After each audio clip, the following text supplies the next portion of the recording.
네, 우리 축복합시다. 예배하신 성도님은 가장 복된 사람입니다.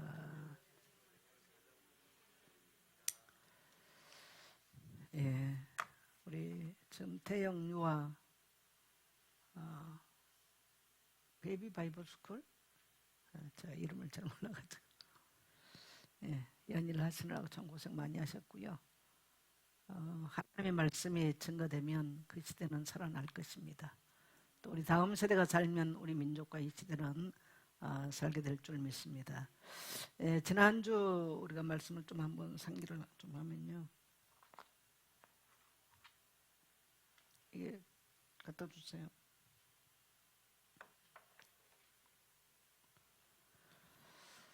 지난주 말씀이 신앙 고백이 담긴 헌신, 우리는 영적 군사인데요.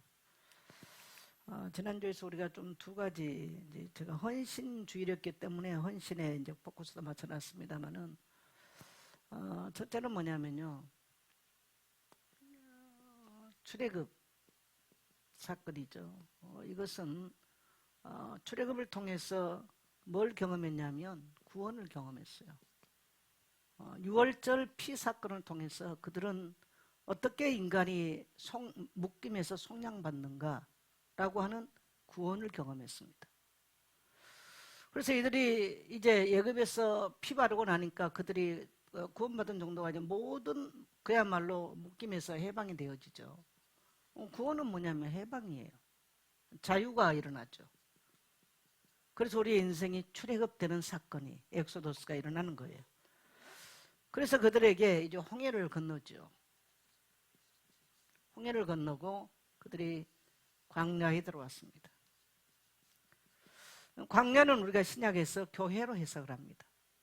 그래서 우리가 구원받은 이후에 성도는 광야 생활을 하는 거예요. 교회 생활을 하는 것입니다. 문제는 뭐냐면 여긴 거예요. 그래서 이스라엘 백성들이 60만이라고 하는 사람이 홍해를 건너 광야에 들어왔는데 이 숫자가 2명만 빼놓고 전부 다 광야에서 죽습니다. 하나님의 약속은 어디입니까? 가나안이죠. 가나안. 하나님의 약속의 땅은 가나안 땅인데 여기서 끝이 나는 거예요. 근데 뭐 때문에 끝이 납니까? 원인이 뭐예요? 불신앙이에요. 자, 불평. 그 다음에 원망. 전부 다 이것 때문에 여기서 다 무너지는 것입니다. 저는 사실 이 말씀을 한 주간 묵상하면서 출애굽기에 있는 출애굽기 32장 33절을 보면 누구든지 범죄하면 내 책에서 그들을 지워버리리라. 이게 계시록에서 나오고요. 생명책에서 지워버린다는 얘기가 많이 나오잖아요. 오늘 현대의 문제가 뭐냐면 한 번 영접했으니까 영원히 구원받았어. 이 사상이 굉장히 뿌리 깊게 내려 있습니다. 굉장히 대조적인 사건이거든요. 그럼 우리는 이 광야 사건을 통해서 뭘 분명히 생각해야 되냐면, 자, 이들이 구원받았기 때문에 가나안 땅을 들어갔나요? 어떻게 생각하세요? 가나안 땅 들어갔습니까? 가나안 땅 들어갔어요? 못 들어갔어요? 못 들어갔어요. 그래서 우리는 이 가나안 땅을 천국에 비유하거든요. 그래서 요단강 건너간다. 불신자도 알아요.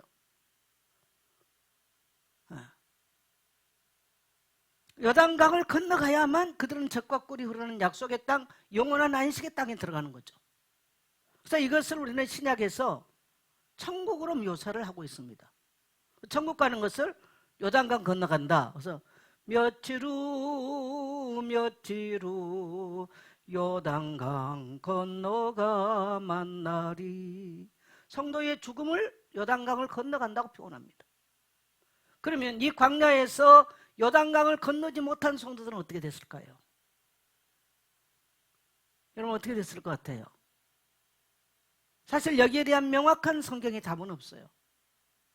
그러나 우리는 이것을 여러 가지로 해석을 해볼 필요가 있죠.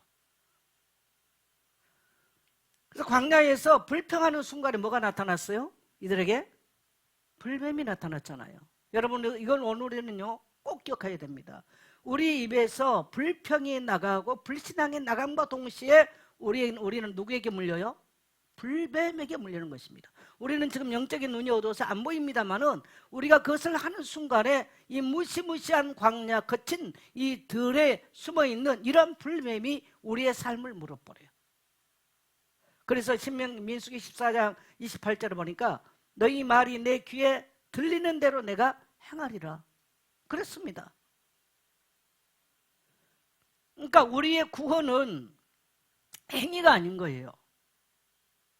정말 그 하나님의 약속을 신실하게 끝까지 믿는 것이 우리의 구원을 보장하는 것이지 어떤 행위. 여러분 교회 왔다고 다 구원받는 게 아닙니다. 교회 왔다고 다 구원받은 성도가 아니에요. 처치맨은 그냥 기독교는 종교인은 될 수 있지만 다 기독교인, 다 구원받은 성도로 말할 수 없습니다. 자, 남들이 6월절 피 바르니까 한꺼번에 다 바르고 나왔어요. 그러나 광야에 왔지만 이들은 가나안 땅에 들어가지 못했습니다. 저 안식 가운데 들어가지를 못했어요. 히브리서도 이것을 굉장히 교훈 삼아서 말합니다. 그래서 그 이름이 생명책에 지워진 자들, 그 이름이 그야말로 희미하게 흐려져 버리는 자들, 분명하게 있다라는 사실이에요. 그래서 이것을 오늘날 신학적으로 뭐 한 번 구원은 영원하냐, 뭐 구원의 유보론 이라고 많이 싸우는데, 여러분 사람이 눈에 보이는 대로 영접했다고 그래서 나는 그 사람 다 구원받았다 생각하지 않아요. 사역자들이 당신 영접했으면 구원받았다. 그건 사역자 네 말이지. 진짜 거듭났냐? 성경은 구원을 영접했기 때문에 구원받았다고 말하지 않습니다. 뭐였기 때문에? 죄를 회개했기 때문에, 회개하고 복음을 믿었기 때문에 구원받은 것입니다. 복음을 깨달아서 구원받는 게 아니에요. 그래서 오늘 우리는 여기에 굉장한 중요한, 그래서 여기서 수많은 사람들이 원망하고 불평하고 정말 교만 떨다가 결국은 저 약속의 땅, 가나안 땅을 들어가지 못하고 세대 교체가 일어납니다. 그래서 가나안 입성을 앞두고 여기서요 신세대가 일어나죠. 여기서 또 이제 숫자를 세잖아요. 군사. 이 숫자는 정말 광야에서 태어나서 20세까지 자라났던 세대들. 그러면서 이들은 이제 그들의 조상들의 모습을 보면서 정신 차린 세대라고 봐야 돼요. 그러면서 이들은 가나안 정복에 대한 하나님의 약속을 붙잡고 군사로 무장되는 것. 지금 우리는 광야 길을 가고 있는데, 여러분 우리의 미래, 자 나의 미래를 어떻게 보면 알 수 있을까? 오늘 나의 입술에 무엇을 말하는가? 그래서 우리가 감사를 말한다. 그건 그 사람의 미래. 이건 굉장히 우리가 양자 파동에서, 양자 물리학에서도 입증된 사건입니다. 계속 우리가 불신앙을 하고 원망을 하면 내 몸의 양자 파동도 그렇게 일으키고요, 우주의 양자 파동도 그렇게 되는 거예요. 이해되신가요? 양자 파동의 원리 굉장히 중요해요. 상처받은 사람이 절대로 미래로 가기가 어려워요. 왜 그러느냐? 상처를 받으면 우리 몸에 파동이 있거든요. 요즘 파동 검사 많이 하잖아요. 저도 파동 검사를 많이 해봤는데 컴퓨터로요. 그럼 여러분 보세요. 바다에 파도가 계속 있어요. 그럼 파도가 계속 일어나면요, 배가 이 파도를 타고 미래를 못 가요. 그럼 우리 인생에 상처를 받거나 열등감이나 여러 가지 내면의 것들을 갖고 있잖아요. 그러면 그 사람은 미래를 향해서 진취적으로 못 가는 겁니다. 왜? 이 파동이 계속 우리 인생을 발목 잡아버려요. 그래서 하나님이 쓰셨던 사람의 특징이 있어요. 다인, 요셉, 이 사람 특징이 뭐냐면 상처가 어마어마하게 그들에게 많지만 이들은 상처를 넘어선 사람들이에요. 여기에 묶이지 않았어요. 이 사람들이 거의가 리더가 되는 것입니다. 할렐루야. 그래서 제가 요셉에 대한 묵상을 쓸 때 그는 한 번도 상처에 매인 언어를 쓴 적이 없다. 그 우리가 리더십을 공부할 때 아주 중요한 요소들이. 리더는 절대로 여기 몇 번은 리더가 될 수 없어요. 갈 수가 없어요. 미래를 향해서 갈 수가 없어요. 비전을 펼칠 수가 없는 거예요. 그러면 우리의 입술의 언어를 보면 그 사람의 미래가 보이는 거죠. 가장 중요한 게 뭐냐면 원망과 불평은 가나안 땅을 향해서 미래하지 못했습니다. 그러나 믿음의 말을 했고 감사의 말을 했던 갈렙과 요수아, 가나안 땅을 들어가는 미래를 그들의 언어를 통해서 정복한 줄 믿습니다. 그래서 여러분 하루를 마무리할 때 매일 꼭 감사 일기를 쓰세요. 그리고 고백하고 선포하세요. 그래서 빌립보서 4장 6절 7절에서도 아무것도 염려하지 말고 다만 모든 일에 기도와 감사함으로 너희 구할 것을 아뢰라. 그리하면 모든 지각이 떠나신 하나님 평강이 너희 마음과 생각을 지키시리라. 아멘. 하나님이 우리가 그렇게 고백한 대로, 그렇기 때문에 감사가 아니라 하나님께서 아직 가나안 땅 안 갔지만 가나안 땅을 주실 것을 믿고 우리가 올라가서 취하자, 능히 취할 수 있을 것이다. 그렇게 고백했던 사람을 통해서 하나님은 일하셨어요. 오늘 여러분 이 사건을 믿게 되시길 바랍니다.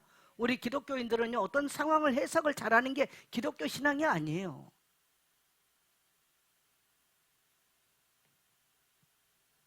하나님의 약속의 말씀을 믿는 거예요. 그리고 내가 그 하나님의 약속의 말씀을 믿음으로 고백해 나가는 거예요. 오늘 현실이 안 바뀌었어도, 현실은 여전해도 하루를 고백하고 이틀을 계속 고백할 때 하나님은 기억고 하나님께서 그 약속을 하나님이 이루신 줄 믿습니다. 그래서 우리는 이 가나안 출애굽 사건을 통해서 가나안 가는 여정을 통해서요, 이것을 이해해야 됩니다. 그래서 여러분, 우리는 두렵고 떨림으로 우리 구원을 늘 확인해야 돼요. 오늘날 사람들은 교회 오면 이미 구원의 티켓을 다 따는 것처럼 어떻게 살아야 된다고 하는 너무너무 틀린 생각을, 성경하고는 너무너무 틀린 생각이 지금 한국 교회 안에 너무너무 평배해 있어요.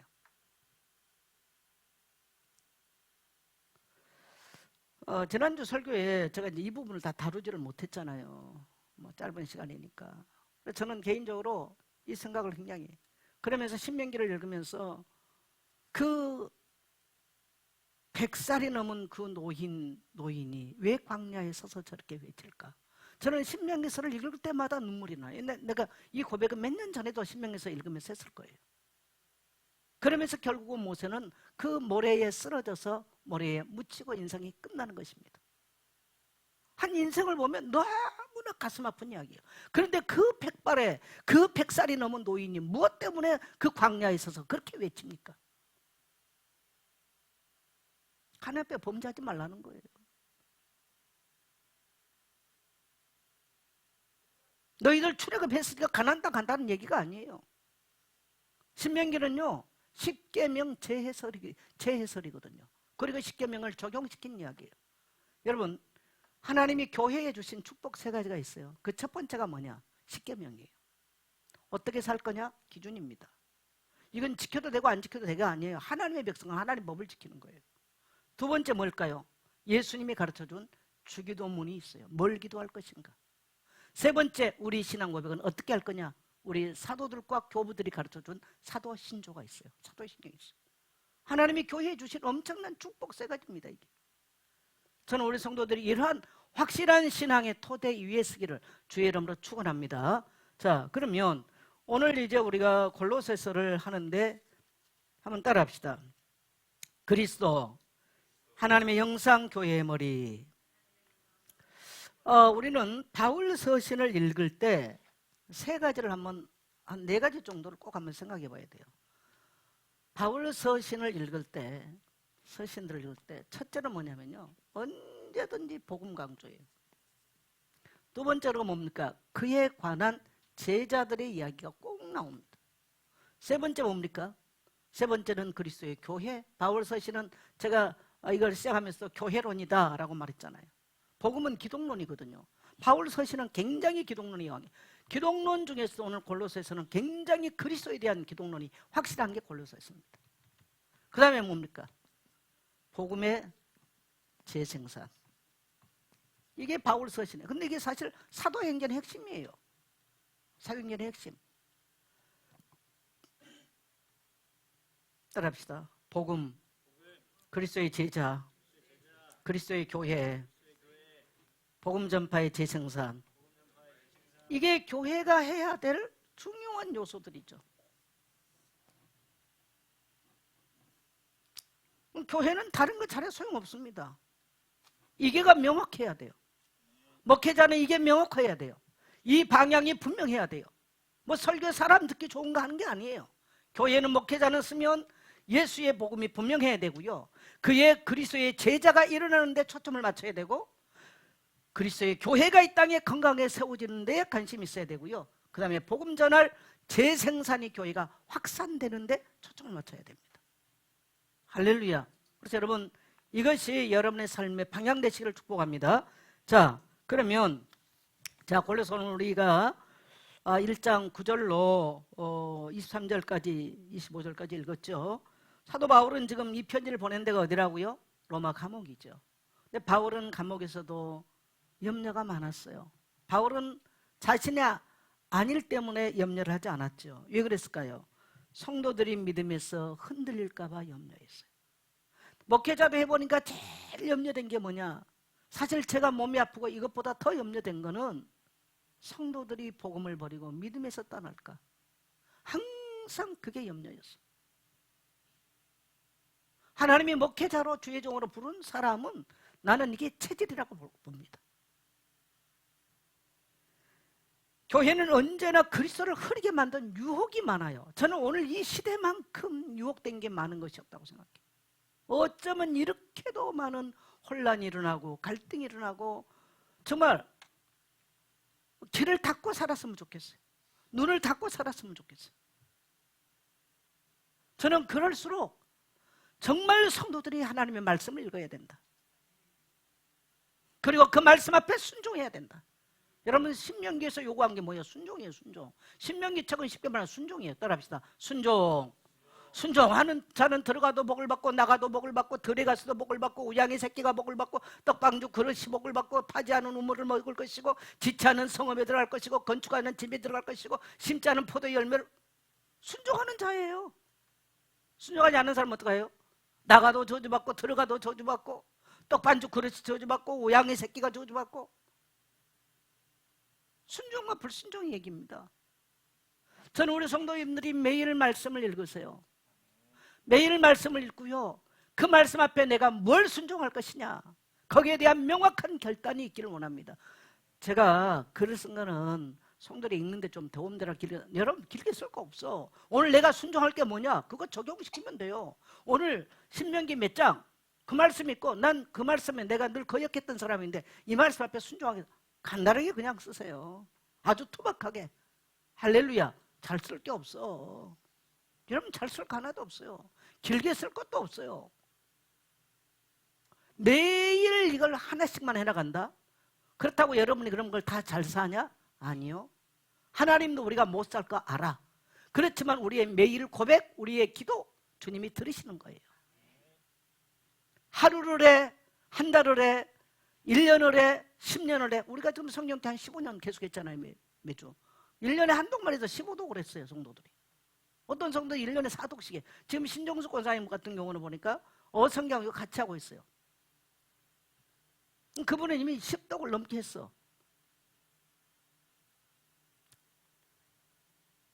지금 제가 하는 방법은 전에 우리가 한 10년 전에 했던 방법을 제가 읽고 이렇게 내용 분해를 한 거, 이걸 그렇게 좀 하고 있는데, 그래서 여러분 우리가 하루를 시작할 때 염려되고 근심된 일이 얼마나 많아요. 그러나 하나님의 약속의 말씀을 붙잡고 주님이 부탁하신 대로 여러분의 염려 근심을 십자가 밑에 내려놓고 주님을 의지하십시오. 그리고 성령의 도우심을 구하십시오. 그게 성도가 살아가는 방법이에요. 방법. 아멘. 자,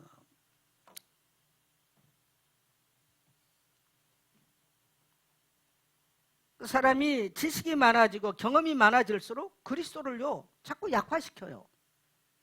뭐가 그렇게 설명이 많고 복잡해지고 딱 들으면 설명해야 돼요. 그냥. 그리고 그리스도에게는 뭐 덧붙일 필요가 없어. 따라합시다. 그리스도면 충분하다. 네. 자, 9절로 12절 가겠습니다. 시작. 이로써 우리도 듣던 날부터 너희를 위하여 구하노니 너희로 하여금 모든 신령한 지혜와 총명의 하나님의 뜻을 아는 것으로 채우게 하시고 주께 합당하게 행하여 범사에 기쁘시게 하고 모든 선한 일에 열매를 맺게 하시며 하나님을 아는 것에 자라게 하시고 그의 영광의 힘을 따라 모든 능력으로 능하게 하시며 기쁨으로 모든 견딤과 오래 참음에 이르게 하시고 우리로 하여금 빛 가운데서 성도의 기업의 부분을 얻기에 합당하게 하신 아버지께. 이제 바울이 로마 감옥에 있으면서 기도하잖아요. 기도하는데 뭘 기도해요? 바울은 하나님의 뜻을 아는 것으로 채워지기를 원한다. 지금 이 골로새 교회가 그노시스주의 또 로스틱 사상 이런 것들이 들어오면서 헬라 철학이라는 것들이 들어오고 유대 율법주의가 들어오면서 교회를 혼란하게 하는데, 바울이 지금 뭐냐면 너희가 하나님의 뜻을 알기를 원한다. 하나님의 뜻을 아는 것으로 채워지기를 원한다. 아멘. 한번 고백합시다. 하나님, 내가 하나님의 뜻을 아는 것으로 채워지기를 원합니다. 그래서 예수님이 뭐라고 그랬어요? 하나님의 뜻이 하늘에서와 같이 땅에서 이루어지기를 원한다. 그래서 우리 그리스도인들은 하나님의 뜻이 뭐지? 이걸 통해서 하나님은 뭘 말씀하기를 원하시지? 하나님의 뜻이 뭐지? 라고 하는 거예요. 바울은 지금 골로새 교회를 향해서 그걸 기도한다는 거예요. 그 다음에 골로새 교회를 위해서 두 번째는 선한 열매를 맺으면서 하나님을 아는데 자라기를 원한다. 여러분, 우리가 신앙생활 10년, 20년 이렇게 해왔다면 우리에게 뭐가 있어야 돼? 선한 열매 있어야 돼요. 우리 성도 한번 쳐다보세요. 보여지는 열매가 아름다운지, 먹음직합니까? 그렇게 고백하세요. 성도님의 열매가 먹음직합니다. 예, 그래서 우리 그리스도인들은 입으로 복음을 말하는 게 아니라 삶이 열매가 있어야 된다는 거예요. 그리고 그리스도를 아는, 하나님을 아는 이 하나님의 뜻이 자라가야 돼요. 그러니까 교회 목사가 됐는데 어린아이 수준으로 늘 그렇게 인생을 살아간다. 그러면 안 되는 거예요. 권사가 됐다, 장로가 됐다, 달라야 돼요. 교회를 해석하는 거나 어떤 인생의 어려움을 만났거나 문제를 만났을 때 하나님의 뜻을 향한 계획이나 이런 것들이요, 자라감이 있어야 돼요. 변화가 있어야 돼요. 근데 똑같아. 20년 전에 교회 왔는데 그 상황이 똑같다. 이러면 구원을 체크해야 됩니다. 여러분, 생명이 있는 나무는 자라갑니까? 안 자라갑니까? 두 가지가 일어나요. 생명이 분명하면 자라가고 그 다음에 열매가 나오는 거예요. 우리가 예수의 생명이 있다면 신앙이 성장해 가는 거예요. 그 다음에 그리스도의 열매가 나타나게 돼 있다는 겁니다. 근데 이게 없다. 문제 있는 거죠. 그래서 그 뜻이 뭡니까? 하나님의 이 땅의 뜻이, 자, 하나님의 모든 뜻을 이 땅에 보여준 게 뭐예요? 따라합시다. 예수 그리스도. 그리스도 안에 하나님은 모든 하나님의 뜻을 다 담겨 놓으셨어요. 구약에는 그리스도를 보내는 게 하나님의 뜻이에요. 신약에는 그분을 통해서 구원 사역을 이루신 게 하나님의 뜻이에요. 그게 하나님의 뜻인 거예요. 하나님의 뜻을 안다는 것은 누구를 깊이 알아야 돼요? 그리스도를 깊이 알아야 돼요. 그리스도를 깊이 아는 거예요. 그래서 여러분, 그리스도를 깊이 묵상하십시오. 특별히 이 사순절 기간, 지금 사순절 기간인데 그리스도를 깊이 묵상하세요. 기독교는 뭐 좋은 일을 하거나 우리끼리 모여서 뭐 공동체를, 그런 종교가 아닙니다. 우리는 그리스도를 통해서 하늘의 하나님의 뜻이 이 땅에, 온 우주와 하늘의 모든 걸 다 동원해서 이 땅에 구원을 베푸신 것이 하나님의 뜻이었고, 그 그리스도의 죽음과 부활을 통해서 땅의 모든 저주를 다 풀어내셨습니다. 그게 하나님의 뜻이에요. 그래서 우리는 그의 뜻으로 말미암아 속량 곧 죄 사함을 입은 자들이에요. 그래서 그 감격이 우리 가슴에 있어야 될 줄 믿습니다. 자, 그 다음에 자, 두 번째 갑니다. 13절 14절 갑니다. 시작. 그가 우리를 흑암의 권세에서 건져내사 그의 사랑의 아들의 나라로 옮기셨으니 그 아들 안에서 우리가 속량 곧 죄사함을 얻어도다. 그럼 이 그리스도가 뭘 했는 것입니까? 그리스도가 뭘 하신 거예요? 첫째, 그리스도는 뭐 하셨어요? 흑암의 권세에서 우리를 건져냈어요. 그러니까 이전에 우리는 누가 통치했습니까? 흑암이 통치했습니다. 여러분, 흑암이 뭡니까? 흑암이 첫째는 하나님 뜻을 아는 거고, 두 번째는요, 그리스도께서 하신 일, 흑암에서 우리를 건졌어요. 그리고 두 번째는 뭡니까? 흑암에서 건지시고, 두 번째는 뭐였어요? 속량, 죄사함. 흑암에서 건져서 사랑의 아들의 나라로 우리를 옮겨놨죠. 이게 그리스도께서 하신 일이에요. 그래서 인간에게 있어서 가장 중요한 게 뭐냐면요, 흑암에서 빠져나온 게 중요해요. 그래서 이스라엘 백성들이 저 애굽의 사단에 바로의 흑암의 손에 잡혀있던 자들이었습니다. 그들이 거기서 유월절 어린 양의 피로 속량을 받고 죄사함을 받고 그 사단의 손에서 건져냄을 받은 거예요. 아주 극명하게 보여준 사건이 출애굽 사건입니다. 그래서 완전히 사랑의 나라를 옮겼죠. 그때부터는요, 누가 바뀌었어요? 통치자가 바뀌잖아요. 바로의 통치에서 누구의 통치자로? 하나님이 주권자로 통치자로 바뀌어요. 우리가 예수 믿고 나니까 자, 누가 바뀝니까? 통치자가 바뀌었어요. 이전에는요, 우리가 마귀의 자녀였는데 누구의 자녀가 됐어? 하나님의 자녀. 이제 그리스도가 왕이에요. 따라서 그리스도가 왕이시다. 그리고 누가 제사장입니까? 그리스도가 속량을 베풀었어요. 그리스도가 제사장이에요. 참 제사장. 그리고 우리를 저 흑암에서 우리를 이끌어내셨죠. 그분은 참 뭐예요? 선지자세요. 이게 그리스도께서 하신 일들이에요. 할렐루야. 이게 복음 핵심입니다. 이분이 십자가에 죽으심으로 우리를 속량, 그 피로 말미암아 속량. 그래서 여러분 복음의 핵심이 뭡니까? 따라합시다. 피. 여러분 구약 성경을 짜면 뭐가 나와? 짐승의 피가 나오고요. 신약을 짜면 뭐가 나와? 예수의 피가 나오는 거예요. 그게 속량하는 방법이에요. 죄사함 얻는 방법이에요. 그게 복음입니다. 복음. 할렐루야. 네. 네. 그래서 어둠의 권세를 살았던 이제 우리의 통치자는요, 참된 왕 그리스도가 우리의 통치자가 되시고, 이제는 우리는 다시는 어둠 가운데 사는 존재가 아니에요. 따라합시다. 나는 어둠 가운데 사는 존재가 아닙니다.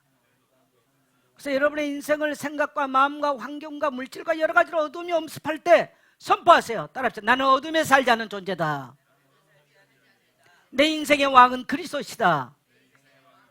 내 인생의 통치자는 그리스도시다. 그렇게 고백하셔야 돼요. 할렐루야. 여러분 이 땅에 살 동안에요, 광야는 바람이 불고 모래가 날리고 갈등이 일어난 게 광야입니다.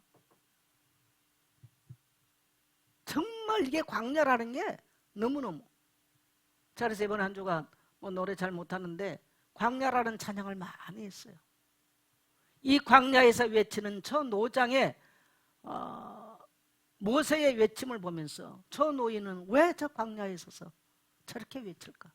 그 백성은 여전히 목이 굳고 뻣뻣해서 잘 듣지도 않는데, 그런 모세를 보면서 저는 눈물이 났어요.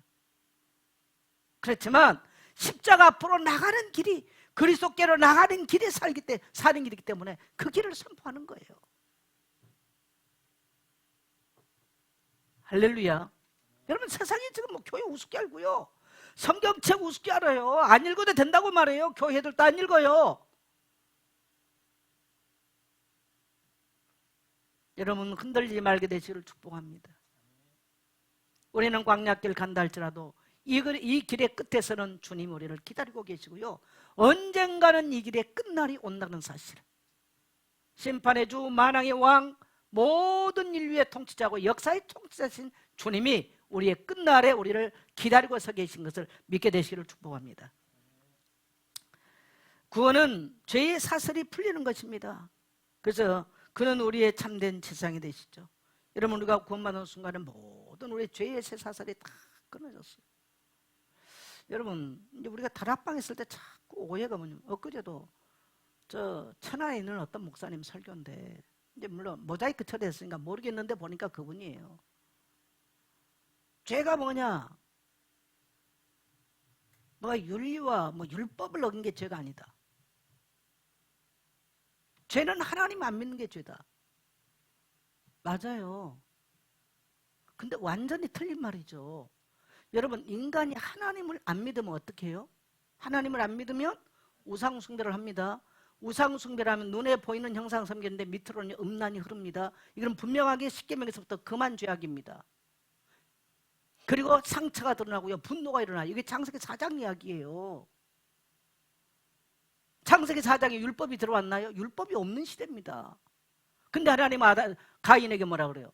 죄의 소원은 네게 있으나 너는 죄를 다스릴지라. 네가 죄를 다스리지 않으면 죄가 네 문 앞에 엎드린다. 뭘 말합니까? 그 상처를, 죄를 지적합니다. 여러분 상처는 반드시 죄를 불러옵니다. 어떤 죄요? 혈기를 가져오고 분노를 가져오고요. 살인을 가지고 와요. 사람은 원망하고 불평하는 죄를 가지고 오는 거예요. 질문하겠어요. 원망하고 불평하고 분노하는 것이 죄입니까 아닙니까? 죄예요. 이런 이상한 죄론을 가지고 있어요. 여러분 그래서 이단인 거예요 이게. 얼마나 사람을 타락시켜버린지 몰라요. 내가 우리 교회 카톡방에는 안 올렸고요. 선교사들 방에 올려놨어요. 로마서 1장 32절로 18절로 32절을 보면 이방인 너희들의 죄 하면서 32가지를 말합니다. 수근수근 대는 거, 뭐 쏙닥 대는 거, 음란하는 거, 남색하는 거 전부 다 죄라고 말합니다. 이방인, 하나님 믿지 않은 우상 숭배자들이 범한 죄예요. 그러면 2장에 와서 로마서 2장에서 유대인 너희들도 죄다. 뭐가 죄냐? 그들은 율법을 알아요. 너희들은 마음에 할례 받지 아니한 거. 표면적 기도인이 유대인이야? 이면적 기도인이 유대인이야? 쉽게 말하면 심령으로 거듭나지 않은 게 죄라는 거예요. 그 로마서 2장의 이야기예요. 할렐루야. 그러니까 하나님 믿는다고 말하면서요 심령에 변화가 없다. 이건 죄인인 거예요. 맞아요 틀려요? 여러분 우리가 복음을 전한다는 말은요 복음 전파. 자 복음을 전했을 때 뭐를 전제할까요? 그 사람에게. 자 이 사람이 복음을 받았다. 뭐 어떻게 된다는 거예요? 변화를 전제로 하는 거예요. 변화. 복음 전파는 변화를 전제한 거예요. 그럼 이 변화가 뭡니까? 영만 변한가요? 여러분 영이 변한지 알면 어떻게 알아요? 복음을 전하고 복음 받는 순간에 천사 날개 답니까? 어떻게 합니까 우리가 영이 변한 자? 그 사람이요 윤리와 도덕적인 삶이 변하는 거예요. 그래서 이걸 우리가 갈라디아서 5장 20절로 22절에 뭡니까? 성품의 변화가 일어나죠. 맞습니까? 성품의 변화가 일어나는 거예요. 여러분 성질은 그 사람의 성질, 기질은 안 바뀔 수가 있어요. 하나님 그걸 쓰세요 그냥. 근데 성품, 더러운 기질을 갖고 있어도 성품은 변해요.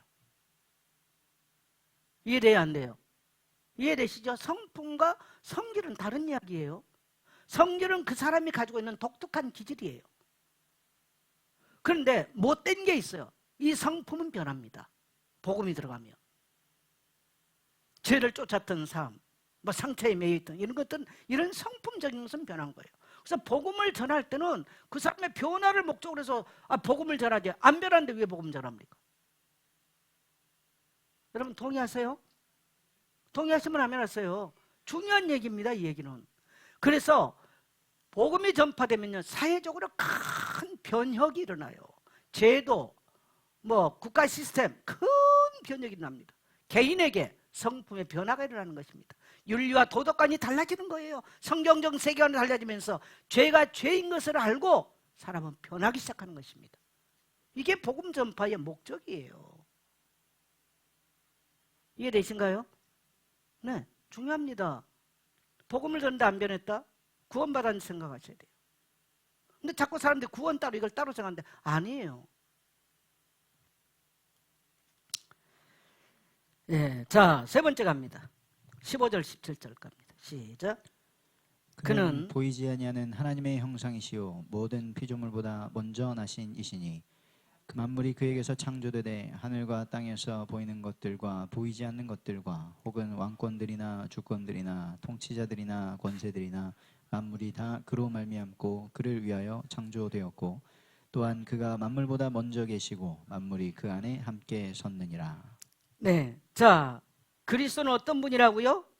그리스도는 하나님의 형상이다. 그리스도 이 말만 하니까 그리스도에 대한 이야기만 하니까 헬라인 얼마나 여러분 지식이 발달돼 있어요. 예수님 왔을 때는요 소크라테스가 왔다 간 250년 후예요. 소크라테스, 아리스토텔레스, 또 플라톤 어마어마한 철학이 발달돼 있어요. 십자가에 죽은 예수가 하나님이 주와 그리스도가 되게 하셨다. 그는 그리스도시다. 그의 십자가의 죽음으로 인한 제3을 받았고 속량함을 받았다. 헬라인 들을 때 이제 주로 바울은 헬라 문화권에 가서 복음을 전하고 있잖아요. 도대체가 이게 뭔 소리야? 전 미련한 아니 지금 헬라 철학이 얼마나 발달한 전 미련한 소리를 하고 있어. 그래서 헬라인에게는 예수의 복음이 뭐였어요? 미련하게 보이고요. 유대인들이 들으니까 아니 십자가에 죽은 나무에 달린 자마다 다 저주 아래 있나니 저주받은 이야기를 왜 하냐는 거죠. 그러니까 헬라 문화권, 유대 문화권 이 가서 바울이 복음 전할 때 다 부딪혔어요. 얼마나 힘들었겠습니까? 나는 바울이 성경을 읽어보면 볼수록 너무너무 이대한, 내 같으면요 진즉 실망해가지고 하나님 아시잖아요, 못하겠어요.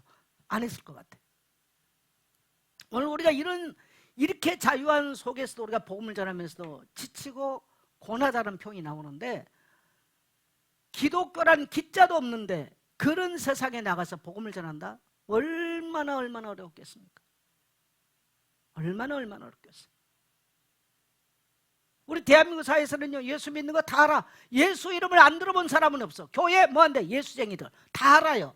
이렇게 보편화돼 있는 데서도 복음을 전하기 어려운데 얼마나 바울이 어렵겠습니까? 얼마나 어렵겠어요.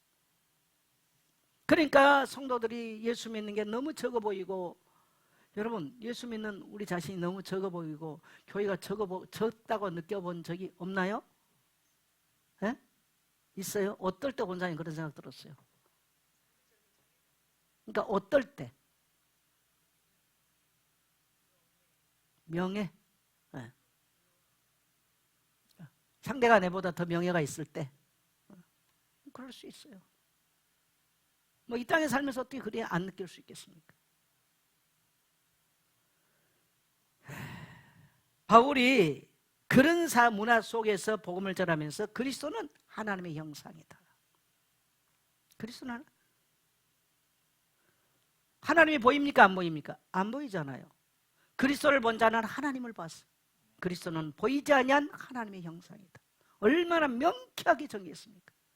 그래서 우리는 그리스도를 통해서 누구를 만났어? 하나님을 만났어. 하나님을 보았어요. 그리스도의 성품을 알고 보니까 하나님의 성품이 이해돼요. 그리스도의 십자가에서 우리를 사랑하신 그걸 보니까 하나님 아버지의 사랑이 느껴지는 거예요. 맞아요? 네. 하나님을 본 자가 보겠죠. 그래서 예수 그리스도 안에서요, 예수를 보면 하나님의 마음이 보이죠. 하나님의 성품이 보이는 거예요. 하나님의 사랑이 보이는 겁니다. 그래서 하나님은 그리스도를 보내셔서 하나님 자신을 드러냈어요. 하나님 자신. 누구를 드러냈어? 하나님 자신을 드러냈어. 그리스도는 만물보다 먼저 계셨습니다. 만물이 그름을 마침 받았으니 그가 없이는 하나도 된 것이 없느니라. 그 안에 생명이 있으니 그 생명은 곧 사람들의 생명이라. 요한복음 1장 1절로 4절 얘기잖아요. 똑같아요. 사도들이 증거한 것이. 똑같은 이야기. 모든 피조물보다 먼저 나십니다. 그래서 예수님은 창조 이전에 계셨고 만물이 그럼 얼마나 창조됐어요. 그래서 여러분 이 말은 우리가 예수 믿을 때 우리 안에서 뭐가 일어나? 따라합시다. 재창조가 일어난다. 그래서 우리가 기도할 때에 흑암에 눌려있던 우리의 모든 우리 인생의 흑암 세력들이 물러가고 우리를 찬란하고 영광스러운 빛 가운데로 인도하시고 우리의 생각과 마음이 정말 그 사망의 그늘 준 곳에 있을 때 그런 우리를 끌어내서 생명의 빛 가운데로 우리를 인도하신 줄 믿습니다.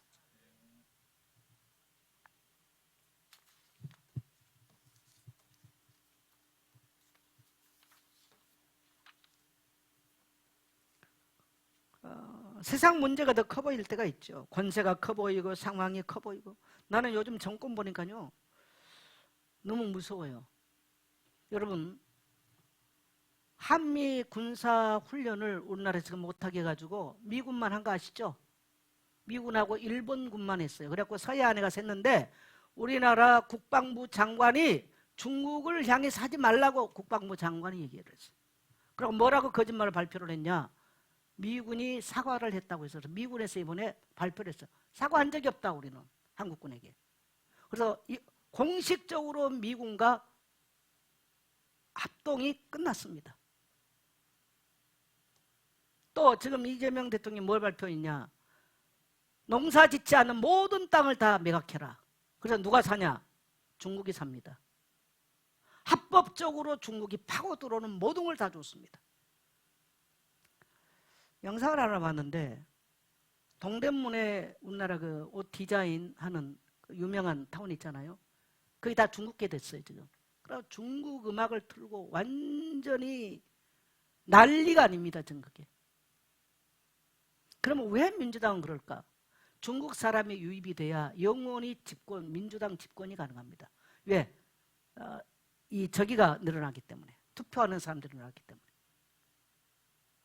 경복궁에 가서 중국 사람들이 똥 싸고 오줌 싸고 난리입니다. 경찰들이 제재하니까 경찰을 패고 중국으로 가버리고요. 지금 대한민국이 난리예요. 나는 이게 사람들이 아는지 모르겠어요.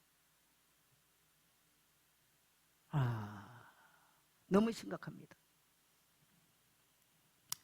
이런 걸 보면 참 많이 걱정됩니다.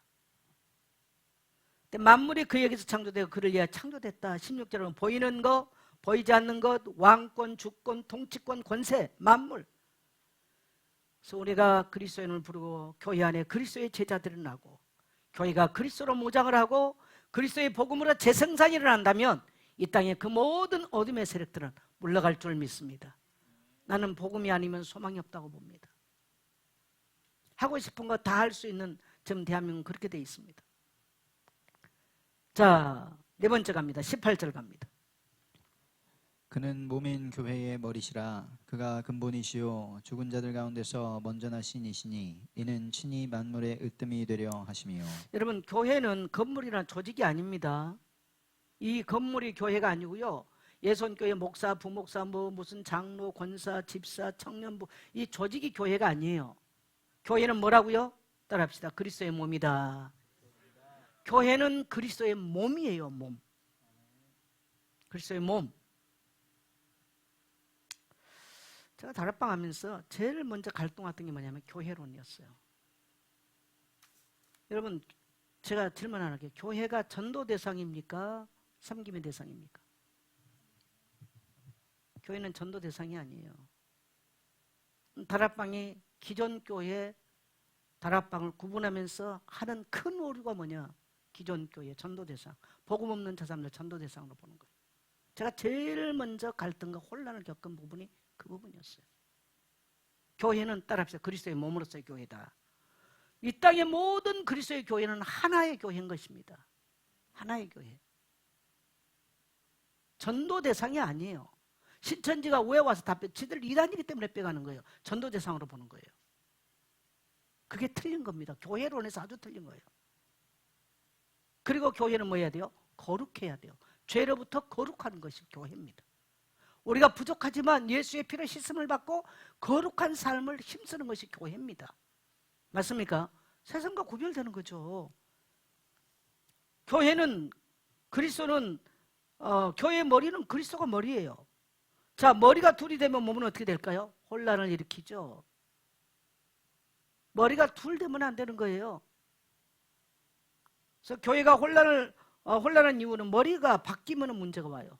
교회의 머리가 그리스도가 아닌 딴 걸로 바뀔 때는 문제가 오는 거예요. 사람이 머리가 되면 교회는 사람의 눈치를 보겠죠. 그 다음에 이 시대가 머리가 되면 교회는 뭘 따를까요? 유행을 따라요.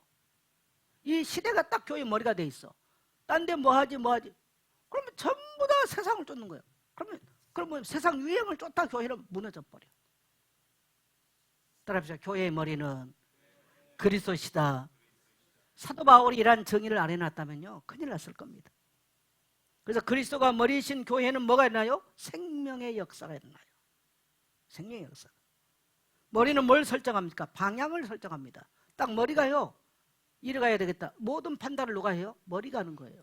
머리가 다 명령 내려요. 머리는 방향 설정이에요. 그래서 내사가 오면 큰일 나는 거죠. 머리는 판단을 해요. 그리고 머리는 생명을 공급합니다. 그래서 우리가 교회의 머리를 그리스도로 인정하는 거 굉장히 중요합니다. 아멘입니까? 그래서 교회는 머리 대신 그리스도께 연결되어 있어야 돼요. 연결되어 있어야 돼요. 자, 19절로 22절까지 갑니다. 아버지께서는 모든 충만으로 예수 안에 거하게 하시고 그의 십자가의 피로 화평을 이루사 만물 곧 땅에 있는 것들이나 하늘에 있는 것들이 그로 말미암아 자기와 화목하게 되기를 기뻐하심이라. 전에 악한 행실로 멀리 떠나 마음으로 원수가 되었던 너희를 이제는 그의 육체의 죽음으로 말미암아 화목하게 하사 너희를 거룩하고 흠없고 책망할 것이 없는 자로 그 앞에 세우고자 하셨으니. 여기서 우리가 이제 눈여겨볼 그의 피로, 그의 십자가의 피로 화평을 이루사 만물고 땅에 있는 것들이나 하늘에 있는 것들이나 그로 말미암아 자기와 화목게 되기를 기뻐하심이라. 저는 젊은 날 이 성경 구절이 굉장히 저게 큰 묵상에 많이 주제가 됐어요. 십자가가 뭐냐? 하늘의 것들이나 땅의 것들 다 통일되게 만드시고 화목해 만드는 것이, 하늘과 땅의 모든 것들을 통일되게 만드는 것이 십자가의 피라는 거예요. 할렐루야. 저는 젊은 날 이 성경 구절을 굉장히 많이 제가 이렇게 묵상을 많이 했던 주제 중에 하나가 이 성경 구절이에요. 우리는 십자가를 통해서, 예수의 십자가의 피를 통해서 하나님과 화평을 이루어요. 이 땅의 모든 만물도 그리스도의 십자가를 통해서 화평을 이루는 거예요. 그래서 화평을 이루는 방법은, 죄인들이, 하나님과 원수됐던 죄인들이 화평을 이루는 유일한 방법은, 따라합시다, 십자가의 피로. 십자가의 피로. 저는 그래서 십자가에 대한 찬양, 또 그의 보혈에 대한 찬양을 항상 좋아합니다. 제 마음에서 잊어버릴까 두렵습니다. 나는 만일에 그걸 잊어버리면 당장 죄의 저주가 나를 억눌릴 것입니다. 그래서 저는 그걸 잊어버린 걸 두려워합니다.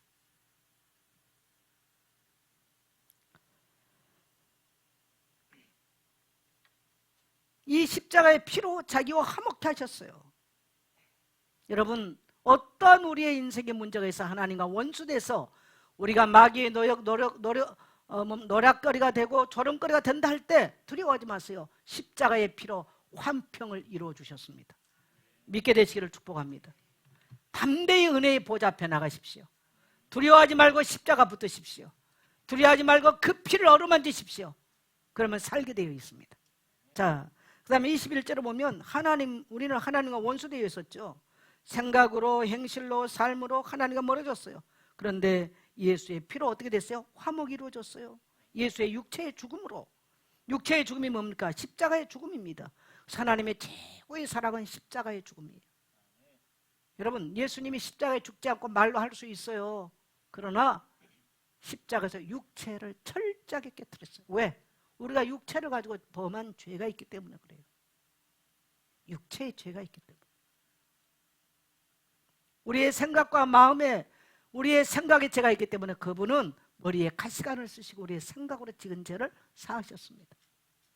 우리가 마음으로 지는 죄 때문에 그분은 창으로 심장을 터뜨려서 우리의 마음의 죄악들을 해결하셨어요. 우리가 손과 발로 지은 죄가 있기 때문에 양손 양발에 못을 박고 우리의 죄를 십자가에 못 박은 줄 믿습니다. 그래서 그분이 구체적으로 육체의 죽음을 통해서 우리의 죄악을 사하신 줄 믿습니다. 여러분, 죄가 해결받고 끝나면 모든 게 끝났어요. 따라합시다. 주님이 다 이루셨다. 다 끝난 거예요, 주님이. 그래서 구약과 신약이 바뀌는 거예요. 십자가 사건을 통해서 구약과 신약이 바뀌는 사건이에요. 그래서 우리는 율법을 지킨다가 아니라 율법으로부터 해방을 받고 은혜의 복음 안에서 신실하게 하나님과 화목을 이루면서 사는 것이 오늘 신약의 성도인 줄 믿습니다. 자, 23절 갑니다. 만일 너희가 믿음에 거하고 터 위에 굳게 서서 너희 들은 바 복음의 소망에서 흔들리지 아니하면 그리하리라.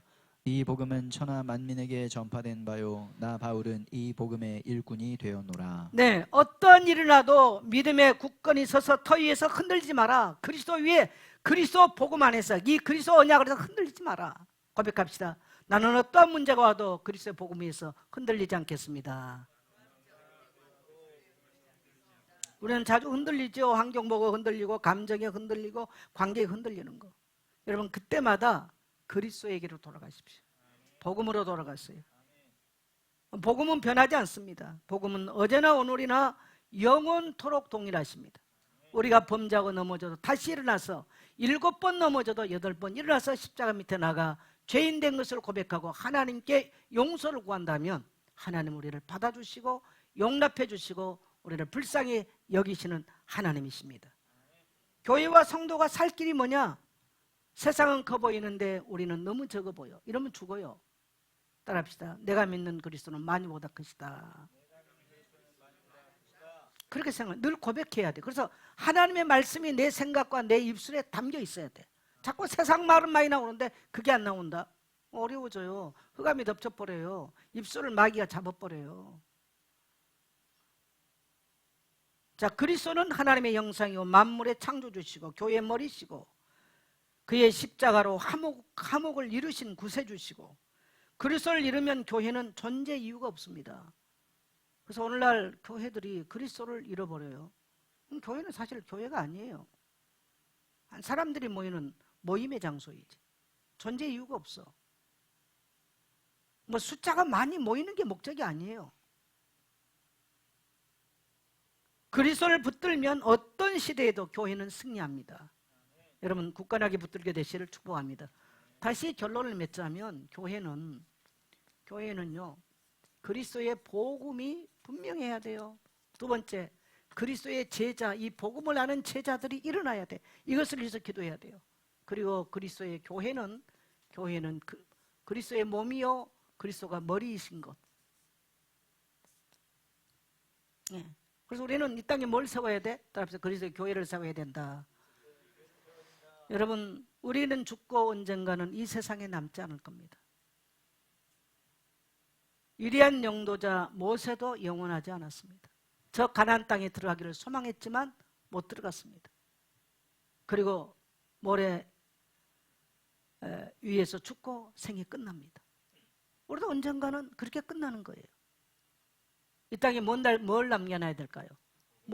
모세는요 여호수아에게 바톤 터치했어요. 제자를 남겼어요. 그리고 그리스도의 뭡니까? 히브리 공동체 하나님 나라를 만들어준 거죠. 그걸 남긴 거예요. 여호수아가 만든 게 아니에요. 모세가 남겼어요. 우리는 이 땅에서 그리스도의 교회, 우리는 죽고 없어도 여호수아와 갈렙 같은 제자 남겨야 되고 그리스도의 교회, 영원한 공동체를 남겨야 돼요. 그리고 이 그리스도의 복음을 전파, 오늘 사도바울은 하니까 이 복음이 온 천하 만민에게 전파된 바라. 오늘 여러분 그걸 꿈꾸십시오. 그러면 하나님이 여러분에게 재물도 주실 것이고 건강도 주실 것입니다. 저는 그랬어요. 선교지 목사가 선교지를 잊어버리면 선교 감각을 잊어버려요. 제일 두려운 게 뭐냐? 내가 전도 선교 감각을 놓칠까? 제일 두려워. 그러면 어느 시점에 내 말하게 돼 있어요. 세상 말하게 돼 있어요. 그래서 여러분 목사가 전도 선교 현장을 가도록 자꾸 여러분이 격려하고 지원하고 헌신해 주시기를 축복합니다. 제가 월요일날 싱가포르에 들어갔다가 싱가포르에서 목요일날 방콕으로 갈 겁니다. 이제 가가지고 말레이시아 국경선 넘어서 수요일날 국경선 넘어서 잠깐 조바르에서 좀 사람들 만나고 돌아와서 싱가포르에서 방콕으로 가서 방콕에서 이평환 선교사는 말레이시아에서 방콕으로 오고 저는 싱가포르에서 방콕으로 갈 겁니다. 방콕 가가지고 방콕에서 미얀마 양곤 말고 뭡니까? 만달레이 갈 거예요. 만달레이 2년 전에 큰 지진 났지 않습니까? 그래서 전에는 지진 났을 때는 한 10시간을 가야 되는 상황인데 지금 이제 길이 이제 복구가 돼서 1시간 반이면 간다고 그러더라고요. 그래서 전에부터 목사님 지진 났을 때 한번 돌아보시면 어떠신데 그때는 제가 자신이 없었어요. 갈 수가 없었어요. 이제 이번에 한번 돌아보고 올 겁니다. 그래서 미얀마 들어갔다가 미얀마에서 주일을 지나고 거기 사역자들 만나고 월요일날 거기서 치앙마이까지는 1시간 반밖에 안 돼요. 만달레이에서. 그래서 지금 우리 선교사님들이 전화를 안 받는데 끝나고 월요일날 다음 주, 그 다음 주에 되겠죠. 만달레이에서 치앙마이 갔다가 치앙마이에서 지금 목요일날 오후에 지금 나올까 계획하고 있습니다. 자꾸 이 복음이 천하 만민에게 오직 그리스도 이름으로 제사함을 받고 저 유대인이나 이방인이나 헬라인이나 다 제사함 받고 하나님과 합평을 이룬 것은 그리스도의 복음밖에 없습니다. 그래서 우리는 때를 얻든지 못 얻든지 복음 전해야 되고요. 여러분 이 주님의 부활절이 오기 전에 여러분 가정, 부모, 형제들에게 이 복음을 애탄 마음으로 같이 증거하십시오. 제가 정윤아 저기 올려놨잖아요. 제가 지금 2번 만나서 식사를 같이 했어요. 책을 냈더라고.